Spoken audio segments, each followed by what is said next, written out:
Action thriller movie शहजादा का explanation करने वाले हैं। इस मूवी में लीड रोल में कार्तिक आर्यन और कृति सेनन देखने को मिलने वाले हैं।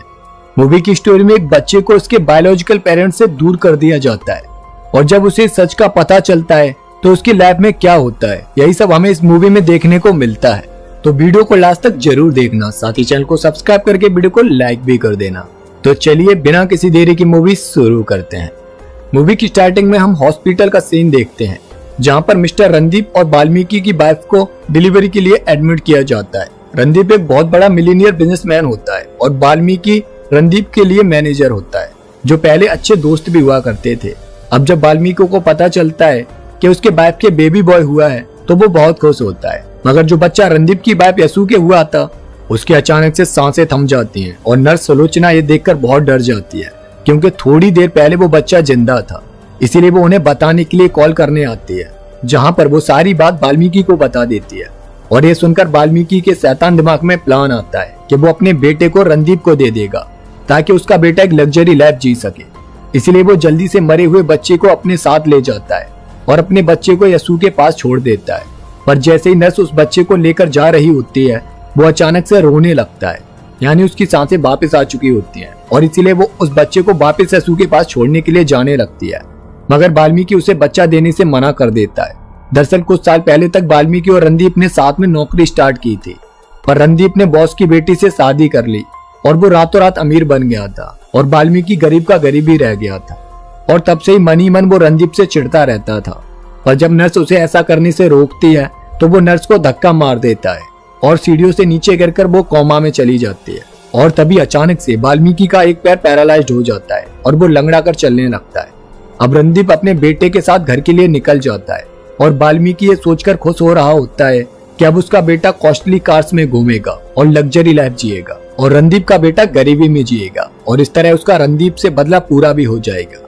उसके बाद रणदीप अपने बच्चे का नाम राज रखता है और वाल्मीकि अपने बच्चे का नाम बंटू रखता है ताकि वो उसे नौकरों की तरह ट्रीट कर सके। अब जैसा ब्लड होता है वैसा ही नेचर भी हो जाता है। उधर राज वाल्मीकि की तरह पढ़ाई में बिल्कुल भी होशियार नहीं होता है और दूसरी तरफ बंटू रणदीप की तरह बहुत इंटेलिजेंट होता है, पर फिर भी वाल्मीकि बंटू को कभी भी अप्रिशिएट नहीं करता था। अब नेक्स्ट सीन 20 साल बाद का दिखाया जाता है, जहाँ पर राज अपनी MBA की पढ़ाई को बीच में ही छोड़कर वापस आ रहा होता है और इसीलिए वाल्मीकि बंटू को कद्दू लेकर रणदीप के घर पर आने को कहता है ताकि वो उससे राज की नजर उतार सके।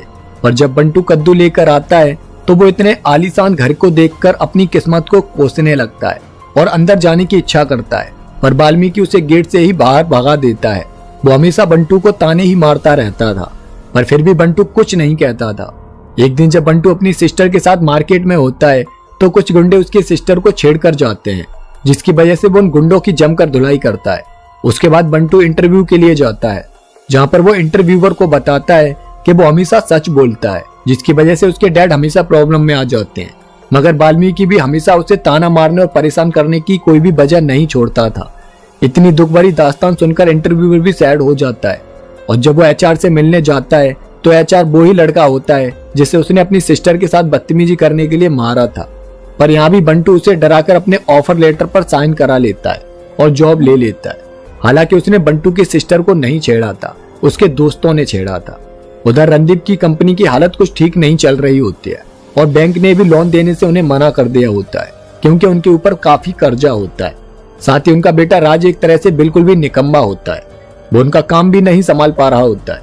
नेक्स्ट सीन में बंटू को अपनी कंपनी में एक लंबी टांगों वाली लड़की समारा मिलती है और उसे देखकर वो एकदम फ्लैट हो जाता है, पर बाद में उसे पता चलता है कि समारा उसकी ही बॉस है और सच बोलने की बीमारी की वजह से वो उसकी टांगों की तारीफ करने लगता है और उसकी वजह से वो उसे रेतीली इलाकों में भेज देती है, क्योंकि वो एक टूर कंपनी चलाती थी।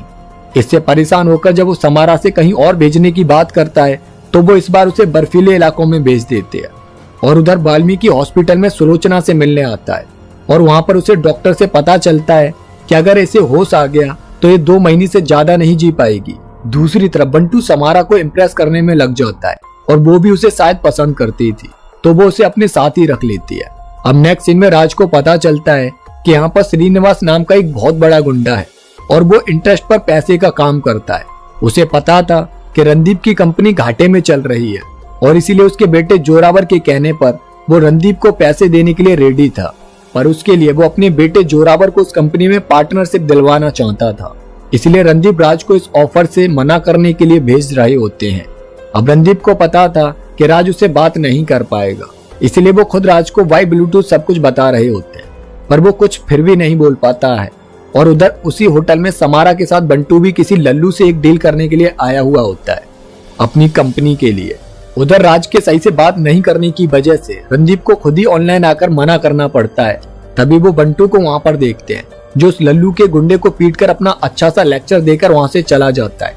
उसकी हिम्मत देखकर रणदीप को बहुत प्राउड महसूस होता है, पर उन्हें क्या पता था कि वो तो उनका ही बेटा है। उसके बाद समारा के पेरेंट्स उसका रिश्ता लेकर रणदीप के घर आते हैं, जिसके लिए समारा बिल्कुल भी रेडी नहीं होती है। फिर भी दबाव में आकर उसे एंगेजमेंट करनी ही पड़ती है, और ये सब बंटू देखकर बहुत दुखी होता है। उधर वो लल्लू मारपीट की वजह से पुलिस में कंप्लेंट कर देता है, जहां पर इंस्पेक्टर सतीश के पीछे वो लल्लू के गुंडों को फिर से मारता है और सच ही बोलता है कि उसने ही मारा है, पर उन्हें यकीन नहीं होता है, इसीलिए वो उसे वहां से जाने को बोल देते हैं। अब उसकी सच्चाई देखकर समारा को उससे प्यार हो जाता है और वो दोनों एक साथ ड्यूट करने लगते हैं। उधर श्रीनिवास रणदीप के ऑफिस में आकर उसे मारकर चला जाता है, पर तभी वहां पर बंटू और समारा आते हैं, जिन्हें रणदीप ने बात करने के लिए बुलाया था। वो रणदीप को घायल देखकर उन्हें जल्दी से हॉस्पिटल लेकर आते हैं, जहाँ पर बंटू को सुलोचना मिल जाती है, जिसे अब होश आ चुका था। वो बंटू को वहां पर वाल्मीकि की सच्चाई बताने की कोशिश करती है कि वो उसके रियल फादर नहीं है, उसका रियल फादर तो रणदीप है, और वो सब कुछ बंटू को बता भी देती है। यह सुनकर बंटू बहुत दुखी होता है और उसे वाल्मीकि पर बहुत गुस्सा आता है, क्योंकि उसने इतने सालों तक उसके रियल पेरेंट्स से उसे अलग जो रखा था। इतना बताने के बाद सुलोचना तो मर जाती है, पर बंटू गुस्से में वाल्मीकि के पास आता है और उसे जोर से स्लैप करता है, और उसके बाद वाल्मीकि को सारा सच बंटू को बताना ही पड़ता है। और तब वो बंटू से रिक्वेस्ट करता है कि वो ये बात रणदीप को नहीं बताए, वरना उसका बेटा महल से सड़क पर आ जाएगा। इसीलिए अपनी माँ की वजह से बंटू चुप रहने का ही फैसला करता है, और ये सुनकर वाल्मीकि बहुत खुश होता है। अब हॉस्पिटल जाकर बंटू को पता चलता है कि उसके रियल फादर रणदीप की कोई भी अच्छे से केयर ही नहीं कर रहा है, ना ही उसकी वाइफ यस्सु और ना ही उसका बेटा राज। साथ ही राज के मामा काशी बिल के नाम पर अकाउंट में झोल कर रहे होते हैं, और ये सब देखकर बंटू को बहुत बुरा लग रहा होता है, क्योंकि कोई भी उसके रियल फादर रणदीप के साथ नहीं था।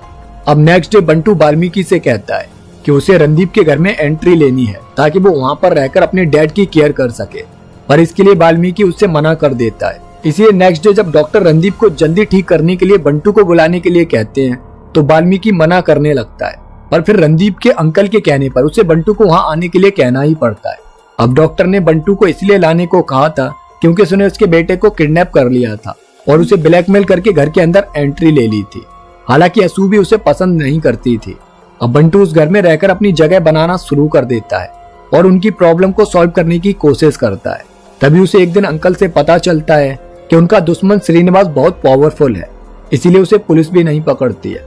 पर बंटू के कहने पर अंकल उसके साथ श्रीनिवास के बेटे से मिलने जाते हैं, जहाँ पर बंटू के पीछे वो उन्हें ह्यूमिलेट करके वहां से भगा देता है, जिस बात पर गुस्सा आकर बंटू सबकी बुरी तरह से धुलाई करता है और फिर सबसे माफी मंगवाने के बाद वो प्यार से जोरावर से बात करता है और साथ ही वो श्रीनिवास को भी धमकी देकर जाता है कि अगर उसने रणदीप की फैमिली को परेशान करने की कोशिश की तो वो उसे जिंदा नहीं छोड़ेगा। उसके बाद रणदीप के घर सगुन लेकर समारा के पेरेंट्स आते हैं, जहाँ पर बंटू समारा को गले लगाने लगता है और वो उसे उससे दूर रहने के लिए बोल रहे होते हैं। उसके बाद रणदीप को सिक्योरिटी देने के लिए इंस्पेक्टर सतीश आते हैं, जिन्हें बंटू बताता है कि वो रणदीप का रियल बेटा है और समारा उसकी गर्लफ्रेंड है। यह सुनकर वो शॉक में आ जाते हैं। उसके बाद रणदीप बंटू को अपने केबिन में बुलाते हैं और उसे बताते हैं कि इस घर में कोई भी उनकी प्रॉब्लम को नहीं समझता है। उनके दुख को देखकर बंटू भी परेशान हो जाता है और बंटू इन सारी प्रॉब्लम को सॉल्व करने में लग जाता है। वो काशी की पोल अंकल के सामने खोल देता है और उनके सारे अकाउंट क्लियर करा देता है। उसके बाद बंटू हिम्मत करके यसु और रणदीप के रिश्ते के बारे में बात करता है और उन्हें उनके प्यार की अहमियत समझाने की कोशिश करता है ताकि उनका रिश्ता सही हो सके। पर इसकी वजह से रणदीप बंटू को स्लैप करके गुस्सा करने लगता है, क्योंकि वो यसु के खिलाफ कुछ भी नहीं सुन सकता था। उसके बाद रात को रणदीप और यसु एक दूसरे से अपना दुख शेयर करते हैं और सारे गिले शिकवे मिटाकर एक साथ आ जाते हैं। यह देखकर अंकल को बहुत अच्छा लगता है। उसके बाद नेक्स्ट डे फिर से जोरावर के साथ राज की मीटिंग होती है, जहाँ पर राज कुछ भी सही से बोल नहीं पाता है। इसलिए रणदीप बंटू को मीटिंग में जाकर डील करने को कहते हैं, क्योंकि वो खुद तो बीमार होने की वजह से जा नहीं सकते थे। पर बंटू ने बहुत अच्छे से वहां पर मीटिंग को क्लोज किया और जोरावर को अच्छा सा सबक भी सिखाया। इससे सारे लोग बहुत खुश होते हैं और वो रात को पार्टी भी करते हैं। और नेक्स्ट डे यसु ने समारा को बंटू के साथ देख लिया था और फिर वाल्मीकि ने उसे ब्लेम किया कि वो इस घर में समारा के लिए ही आया था, इसीलिए वो सबके सामने उसे धक्के मारकर बाहर निकाल देता है और बंटू इन सब के बाद भी चुप ही रहता है। उसके बाद श्रीनिवास काशी की बेटी को किडनैप करके रणदीप को ब्लैकमेल करता है कि अगर उसने कंपनी के शेयर्स पर साइन करके उसे डॉक्यूमेंट नहीं भिजवाए तो वो काशी की बेटी को मार देगा। इसलिए रणदीप अपनी कंपनी के डॉक्यूमेंट पर साइन करके उसे राज के हाथों श्रीनिवास के पास भेज देता है। यह देखकर काशी की आंखें खुल जाती हैं कि रणदीप कितने महान हैं। अब वाल्मीकि इससे डर जाता है क्योंकि श्रीनिवास के सामने राज कुछ भी नहीं था, वो उसे मार देता। इसलिए वाल्मीकि डरकर बंटू को फोन करता है और उसे बचाने के लिए कहता है। तब बंटू राज के पहुंचने से पहले ही श्रीनिवास के अड्डे पर जाकर उसके गुंडों को बुरी तरह से मारता है और एंड में बंटू श्रीनिवास को भी मार देता है और काशी की बेटी को जिंदा बचा कर ले आता है। बंटू को घर से निकालने के बाद भी उसने उनकी हेल्प की, यह सुनकर उन्हें बहुत अच्छा लगता है। और उधर अंकल वाल्मीकि को जोर से स्लैप करते हैं क्योंकि उन्हें सच पता चल चुका था कि बंटू रणदीप का रियल बेटा है। दरअसल जब नर्स बंटू को सारा सच बता रही थी तब अंकल ने भी वो सच सुन लिया था, पर वो इतने दिनों तक चुप रहे थे। यह सुनकर रणदीप की आंखों में आंसू आ जाते हैं और वो उसे गले लगाकर रोने लगते हैं और सबको बताने को कहते हैं, पर बंटू इसके लिए मना कर देता है क्योंकि वो नहीं चाहता था कि फिर से दो बच्चों को उनकी माँ से जुदा कर दिया जाए। पर इतना सब करने के बाद यसु के दिल में बंटू के लिए प्यार आ जाता है और वो उसे अपना बेटा मानने लगती है और गले लगाकर उसे अपनी प्रॉपर्टी में हिस्सा देती है। पर बंटू ये सब लेने से मना कर देता है, पर यसु के फोर्स करने पर वो उन पेपर्स को ले लेता है। और उसके बाद बंटू की काबिलियत देखकर यसु राज को वाल्मीकि के साथ 5 साल तक रहने के लिए बोल देती है और बंटू को अपने घर में रख लेती है। और राज भी अपने रियल पेरेंट्स के साथ बहुत खुश होता है और बंटू रणदीप के घर रहकर लग्जरी लाइफ जी रहा होता है। और इसी के साथ इस मूवी की भी एंडिंग हो जाती है। तो दोस्तों आपको ये मूवी कैसी लगी कमेंट करके जरूर बताना, साथ ही चैनल को सब्सक्राइब करके वीडियो को लाइक भी कर देना। तो इसी के साथ मिलते हैं नेक्स्ट वीडियो में एक और सस्पेंस थ्रिलर मूवी के साथ। तब तक के लिए जय हिंद।